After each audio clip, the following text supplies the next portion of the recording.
Shabbat Shalom, gente. Então vamos começar a leitura desse dia de Shabbat para nós, aqui na nossa mente Novo Grupo. Estamos aqui na leitura da Paraxá da semana. Esta é a sexta leitura da Paraxá. A Paraxá chamada Shemini, começamos essa leitura. Estamos hoje, vamos começar aqui, fazer a sexta leitura, está no livro de Vaikra, capítulo 11, versículo 33. Capítulo 11, tá, gente? A sexta leitura, vou puxar aqui para vocês. Paraxá Shemini, quer dizer, no oitavo dia. Sexta leitura. Está em Vaikra, aliás, Vaikra 11:1, tá bom, gente? A gente vai ler aqui a Torá com os comentários do Rashi, elucidados na obra do Rebbe de Rumarit, para melhor compreensão do texto.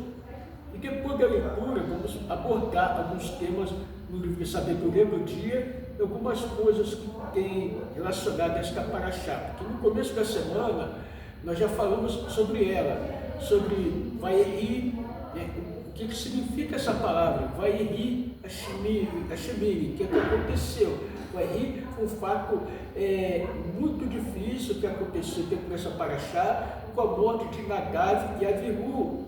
Eram pessoas muito santas, consagradas a Hashem, e Hashem fez com que acontecesse esse acidente, mas não pôde parar, e Hashem honrou Arão, e através de tudo isso, Hashem fez com que a cabeça de Arão fosse assim, erguida diante de Hashem, porque a partir daquele momento, Hashem começou a falar muito com Arão, muito, e dentro do Galahá, ele passou a ter coisas específicas dentro do Galahá. Então vamos lá, gente, aqui hoje, faz a leitura, animais permitidos e proibidos para o consumo. A Torá escreveu anteriormente a maneira pelo qual Moshe ensinava o povo as instruções de Deus. Moshe e Arão, os filhos de Arão, falavam ao povo alternadamente. As leis que se seguem não foram exceção, mas Deus quis aqui mencionar explicitamente o papel de Arão e seus filhos na transmissão de sua mensagem, como recompensa pela aceitação silenciosa e amorosa do seu decreto, concedente a Nadav e Avihu. Assim Deus falou a Moshe, mandou comunicar suas palavras, e Arão, que por sua vez deveria dizer a seus filhos, Eleazar e Itamar: falai vós dois aos israelitas, dizendo: nas leis dos sacrifícios que acabam de ser apresentados, faz referência à impureza e suas consequências a dois tipos de impureza. O primeiro vos torna inaptos para entrar em certas áreas. Isto é o tabernáculo, um dos dois acampamentos, com ambos que circundam, em que vos organizareis no próximo mês, ou comer alimento consagrado, sacrifícios pelo mar, ou o segundo dízimo, até passares por algum rito de purificação. Traz esse tipo de impureza por meio de diversas condições físicas ou formas de contato com entes variados. Ele será denominado impureza ritual. O segundo tipo de impureza não vos torna inaptos para entrar em nenhuma área específica. Consiste na perda de sensibilidade à espiritualidade e só pode ser removido mediante um processo adequado de entendimento. Traz esse tipo de impureza por meio da ingestão de entes diversos. Ele é chamado de impureza espiritual. Essas duas categorias coincidem em alguns pontos, pois há impureza ritual se tocados, impureza espiritual se comidos. Como se verá, quanto aos alimentos permitidos e proibidos, até agora nós mantivemos primeiramente das Matsot, que é o processo como sai do Egito, e depois do Maná, das cordonizes que Deus nos forneceu. Estas fontes milagrosas de sustento cessarão assim que entrarmos na terra de Israel. E mesmo antes disso, poderemos encontrar mercadores itinerantes que nos queiram vender animais para comermos, ou talvez nós desejemos comer algum dos animais que trouxemos do Egito. Por isso, detalharemos agora estas leis, como os animais precedem aos seres humanos na ordem da criação. Discutiremos primeiro quais animais nos é permitido ou proibido comer, os tipos de impureza que eles transmitem. Só depois trataremos das formas de impureza transmitidas pelos seres humanos.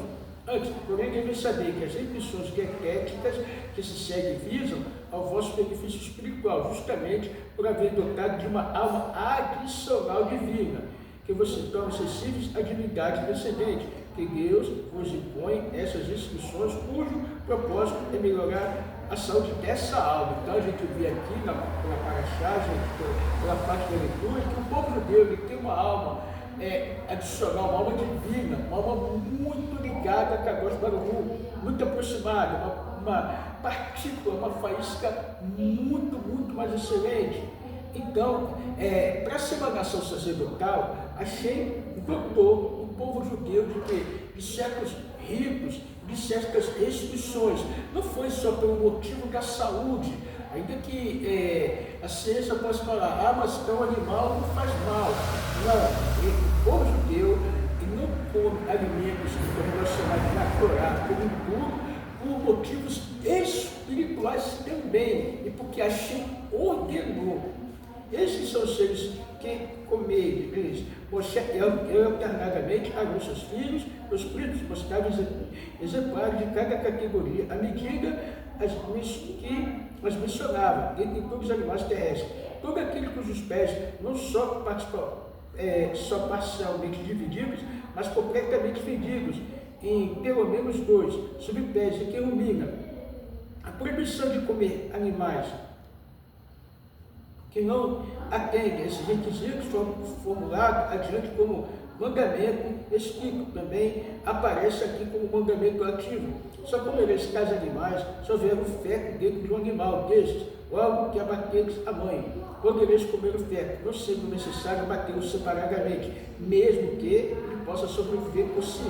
É permitido matar o sabate ritual. Porém, não comereis daqueles animais que ruminam ou têm os pés fedidos. O camelo, porque rumina, mas tem pés fedidos, completamente fedidos. Comê-los os tornos espiritualmente impuros. O irax, porque rumina, mas não tem pés completamente fedidos. Comê-los os tornos espiritualmente impuros. E a lebre, porque rumina, mas não tem pés completamente fedidos. Comê-los os tornos espiritualmente impuros. E o porco, porque tem pés divididos, que são completamente fedidos, mas não rumina. Comê-los os tornos espiritualmente impuros. Não os comereis, porque apresenta apenas os dois sinais dos animais permitidos seguramente. Mas, gente, um minuto. Vou ler aqui a página. Não comereis, porque apresenta apenas um dos dois sinais dos animais permitidos seguramente. Não comereis outros animais que apresentam apenas os dois sinais, e certamente tampouco aqueles que não exibem nenhum dos dois sinais. No entanto, só se transmite a proibição de comer tais animais quando se come de sua carne, não de seus ossos, tegões, chifres ou cascos. São comeres que lhes atém um mandamento ativo, de só comer animais permitidos. Então, quando comer esses animais, os torna espiritualmente impuros. Tocar ou carregar seu cadáver, os torna ritualmente impuros, como logo se verá. Se contraíres impureza ritual, tereis de purificar-vos ritualmente antes de entrar no recinto do tabernáculo ou comer alimento consagrado, embora não vos seja permitido purificar-vos espiritualmente, comendo esses animais. É permitido que vos purifiqueis ritualmente tocando ou carregando o seu cadáver, contanto que entendais a ramificação desse ato. A única exceção são as festas de peregrinação, durante as quais não tocareis seu cadáver, porque fazê-los vos torna ritualmente impuros. Em caso estejam ritualmente impuros antes da festa, ou vos torneis ritualmente impuros durante a festa, tereis de purificados em honra dela. Pois, conforme vos foi ensinado, celebrareis as festas de peregrinação, trazendo roupas, figas e consumindo alimentos e bebidas especiais. E só podereis consagrar esses dias com tais atos mundanos se estiveres ritualmente puros. Essas obrigações se aplicam mesmo que não planejeis entrar no recinto do tabernáculo, mesmo que o tabernáculo estiver erguido. Peixes permitidos e proibidos para o consumo. Dentre todos os seres que vivem na água, comereis esses todos ser na água, que tem barbatanas e escamas. Os seres que vivem nos mares, rios ou qualquer outra extensão de água, não estagnaram, comereis somente esses. Porém, os que vivem nos mares, rios ou qualquer outra extensão de água, não estagnada, que tem todos os seres restantes da água, e que tem todos os seres vivos que vivem na água. Considerareis repugnantes, e portanto não comereis todo aquele que não tem barbatanas e escamas. Vós nos considerais tão repugnantes que nem sequer comereis pouco alimento, porque eles têm sido cozinhados ou conservados de salmoura, e seu gosto ainda for reconhecível nele. Porém, se seu gosto não for reconhecível, podereis comer pouco alimento, não comereis de sua carne, mas vos é permitido comer seus ossos e barbatanas, caso os tenham. No que se refere aos seres que vivem na água estagnada, podeis consumi-los como água em que vive, mesmo que não possui barbatanas e escamas, mesmo que ainda estejam vivos, porém consideráveis seu cadáver repugnante, e portanto não comereis assim que eles saírem ou forem tirados de sua água de origem. No que diz respeito aos peixes que perdem as barbatanas ou as escamas quando saem da água, considerais repugnante, portanto não comereis apenas todo o ser que não tem barbatanas e escamas quando está na água. Se ele tem barbatanas e escamas, e quando se encontra na água, mas a perde ao sair da água, continua sendo permitido para o consumo. Aves permitidas e proibidas para o consumo. Entre as aves considerareis repugnantes as seguintes, e não as comereis. Não só não as comereis, vós mesmos, elas também não serão comidas por outras pessoas, por exemplo, menores, por vosso intermédio, pois devem ser considerados repugnantes, que nem sequer as dareis aos vossos filhos pequenos, embora tecnicamente eles sejam insetos isentos de cumprir as leis da Torá até atingir a maioridade. O abutre polveiro, o abutre barbudo, a águia pescadora e várias outras espécies de abutre, todo tipo de espécie de corvo, o avestruz, o cuco, a gaivota, as várias espécies de gavião, o mocho, o corvo marinho, a coruja branca, o morcego, o pelicano, a pega, a cegonha, as várias espécies de garça, polpa, a calefe, todas as outras aves são permitidas para o consumo. Animais rastejantes, voadores permitidos e proibidos para o consumo. Considerareis repugnantes e, portanto, não comereis todos os rastejantes que também voam e andam sobre quatro patas, como moscas, vespas, mosquitos, espécies proibidas de gafanhoto. No entanto, entre todos os seres rastejantes e voadores que andam sobre quatro patas, podeis comer aquele que tem extensões articuladas, semelhantes às pernas, acima de suas pernas, propriamente ditas, perto do pescoço, com as quais saltam sobre a terra, e tem quatro asas, e cujas asas lhe cobrem a maior parte do corpo, entre aqueles que satisfazem esses critérios. Podeis comer os seguintes: o gafanhoto vermelho, e toda a variedade de suas espécies, o gafanhoto amarelo, e toda a variedade de suas espécies, o gafanhoto cinza, pintado, e toda a variedade de suas espécies, o gafanhoto branco, e toda a variedade de suas espécies. Não obstante, apenas todos os rastejantes voadores de quatro patas que não satisfaçam esses critérios considerareis repugnantes, mas podeis comer seres rastejantes voadores de cinco patas que não satisfazem esses critérios, desde que sejam membros de uma das quatro espécies de gafanhoto especificados acima. Leis adicionais referentes a animais proibidos para o consumo serão apresentados em breve. Impureza contraída por contato com animais proibidos para o consumo. Por meio de contato com os seguintes animais, vos tornareis ritualmente impuros. Todo aquele que tocar seu cadáver ficará ritualmente puro, até fazer imersão líquida durante o dia e então esperar até a noite. Mas todo aquele que carregar seu cadáver também mergulhará suas roupas no mikve, além de ficar ele mesmo ritualmente puro, até fazer imersão no mikve, então esperar até a noite. Considerareis ritualmente puro todo animal cujos pés são parcialmente divididos, mas completamente fedidos em pelo menos 2 subpés, e que não rumina, o que significa que todo aquele que tocar se tornará ritualmente puro. No exemplo de tal animal é o camelo. A mesma regra se aplica a todo animal proibido para o consumo. Considerareis impuro entre todos os animais que andam sobre quatro patas, todo animal que anda sobre a planta de seus pés, o que significa que todo aquele que tocar seu cadáver ficará ritualmente puro até fazer imersão em mikve, e então esperar até a noite. Isso inclui cães, ursos e gatos.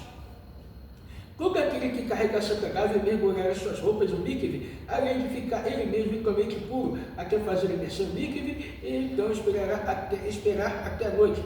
vós os considerais igualmente puros nesse aspecto também, embora todos sejam raspejantes, certos tipos de gráficos mencionados acima sejam proibidos para o consumo, pois nenhum deles atende às exigências para que o animal seja permitido. Só transmite impureza ritual os cadáveres de oito tipos deles, considerais ritualmente puros, os seguintes: entre os seres rastejantes que rastejam sobre a terra, a doninha, o rato, o sapo e toda a variedade de suas espécies, o ouriço, o camaleão, o lagarto, o caracol e a topeira.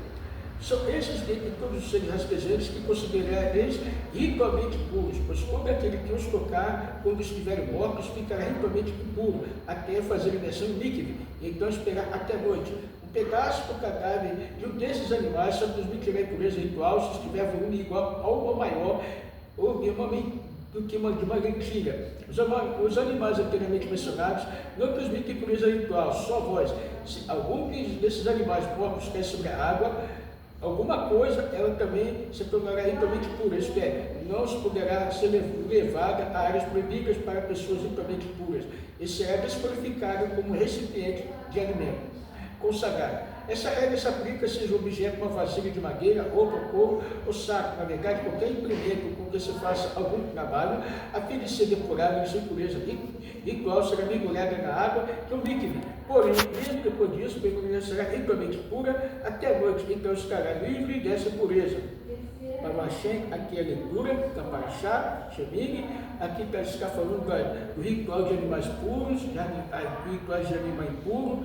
O Moshe Rabbeinu, ele teve um grande trabalho para secar com Arão, com seus filhos, e secar com o povo, especificar cada animal, né?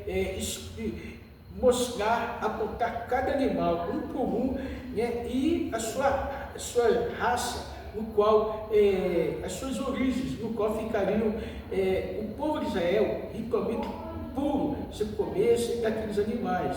Né? Mostrou os que eram caché e os que não eram caché. Né? Então aqui nós vemos que Hashem separou o povo de Israel para uma missão muito sublime na face da terra, uma missão muito grandiosa. Né? Hashem escolheu, né? E como o povo escolhido, como nós vemos uma alma adicional, eles são um povo diferente. Agora, para nós Benoa, alguém pode perguntar, e os Benoa, onde fica nessa situação? O Benoa, ele não tem problema, porque uma pessoa das nações, o justo entre as nações, ele, na sua ramificação, Eve Mirahai, está escrito, que ele não pode comer o membro de um animal vivo. E assim tem as suas ramificações, maltratar os animais, fazer mal. Hoje existem selos, né, selos de grandes empresas no Brasil, que fazem com que aquele animal, você sabe que aquele animal não teve aquele sofrimento, né, não teve aquela dor causada. Então, Benoa, ele hoje tem uma certa garantia. Agora, por que certos animais aqui o povo judeu não comia? Porque eram animais selvagens, eram animais de caça. Tudo que o ser humano come passa para o seu sangue e passa a fazer parte dele. Então, tudo isso que está sendo falado de caché, não caché, é para uma elevação, para um refinamento da alma, porque a cachorute nada mais, nada menos do que uma preparação para um refinamento da alma. O povo judeu, como um povo especial, foi separado por essa parte. E nós, Benoa, que somos justos entre as nações, como sumo sacerdote que entra no sagrado santuário, se nós guardamos a nossa lei de não maltratarmos os animais, de fazermos bem, de sermos piedosos, o que vai acontecer as nossas preces são ouvidas, somos atendidos também, somos especiais para Hashem. Então, não podemos nos considerar menor, né? Não podemos considerar o pior dos povos, não. É diferença. O povo de Israel, ele ouviu a Torá no Monte Sinai e fizeram o quê? Nascer Veníssima, faremos e ouviremos. Então, Hashem deixou leis especiais para que eles possam ser o sumo sacerdote da nação, de todas as nações. Então, vamos aqui continuar com a Parashá, e tem uma leitura, uma parte aqui nessa Parashá Shemini, vamos continuar com ela, né? Acerca desta Parashá, e ela relata uma coisa aqui: faça dos seus dons. Olha o que Hashem fala. Isto abominareis das aves, minha freia.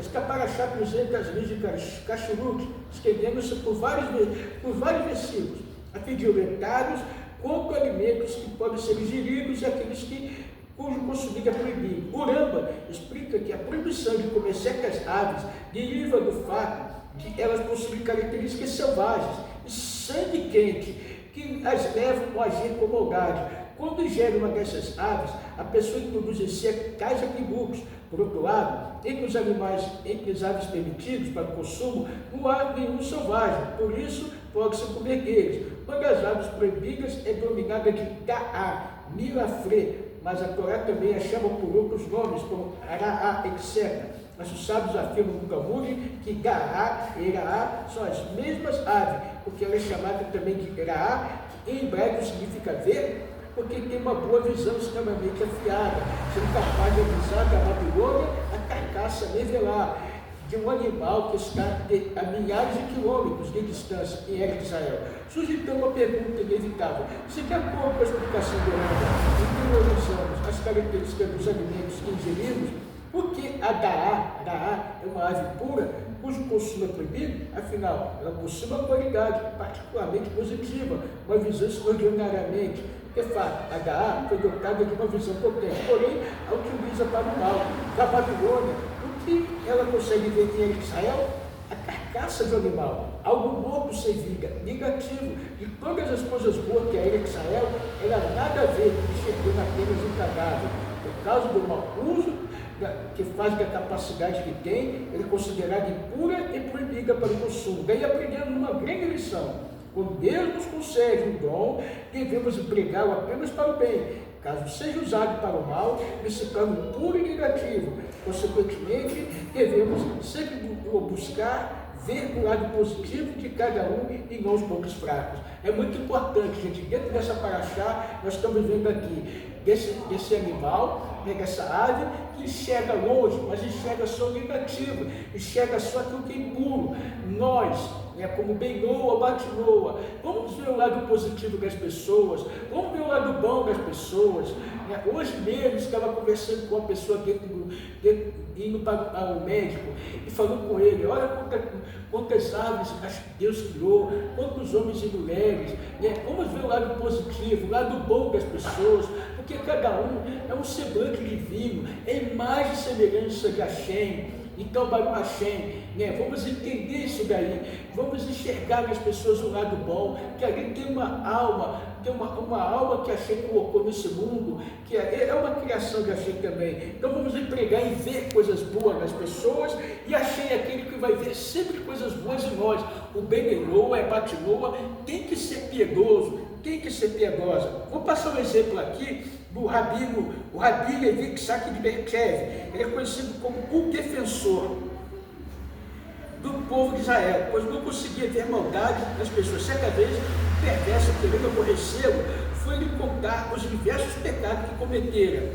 Quando terminou, perguntou-lhe: e agora, Rabi, o que acha de mim? O Rabi Levi Tzak olhou para o céu e dirigindo-se a Deus, clamou: ó Senhor, viu?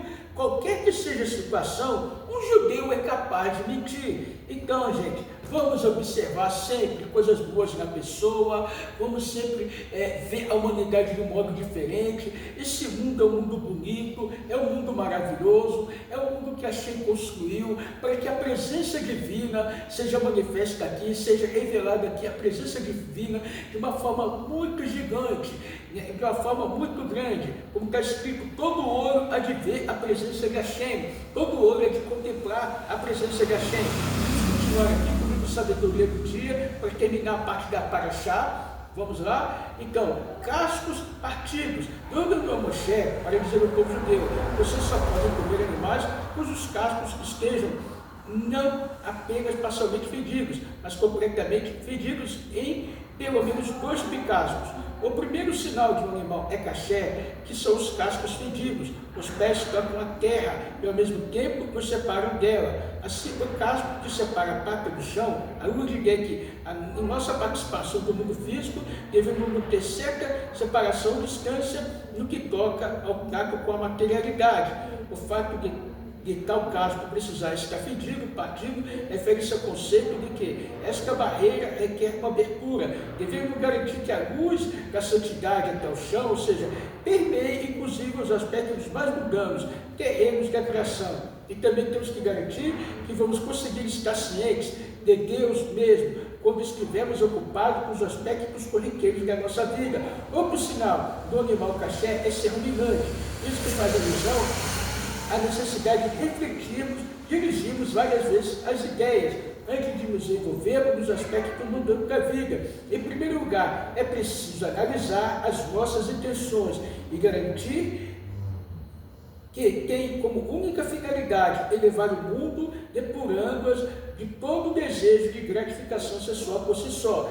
Segundo, devemos avaliar os métodos que empregamos para elevar o mundo e nos assegurar de que se encontre em consonância com as regras estabelecidas da Torá. Gente, nós só vamos conseguir o mundo, elevar o mundo, refinar a nossa vida, refinar a nossa família, ter paz, de que forma? Tendo uma consonância da nossa vida dentro da Torá, estando nos parâmetros da Torá, o Benoa e Batinoa, que guarda as suas 7 leis, estando em consonância com o Torá, com os sábios do povo judeu, com os rabinos, seguindo as orientações, ele está em consonância com a Torá, ele tem o mundo vindouro, tem a ressurreição dos mortos e vai estar na revelação do verdadeiro Mashiach. Então, gente, vamos por força, com muita vontade, com muita garra, com muita determinação,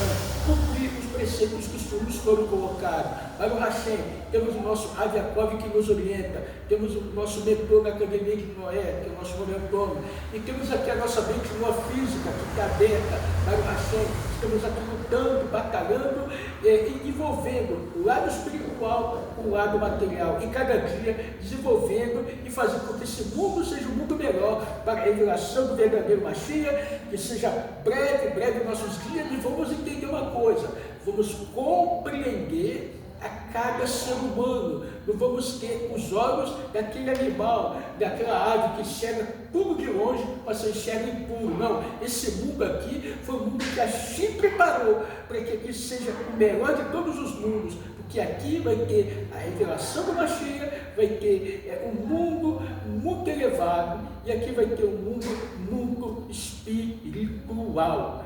Essa é a Parashá Mashiach já.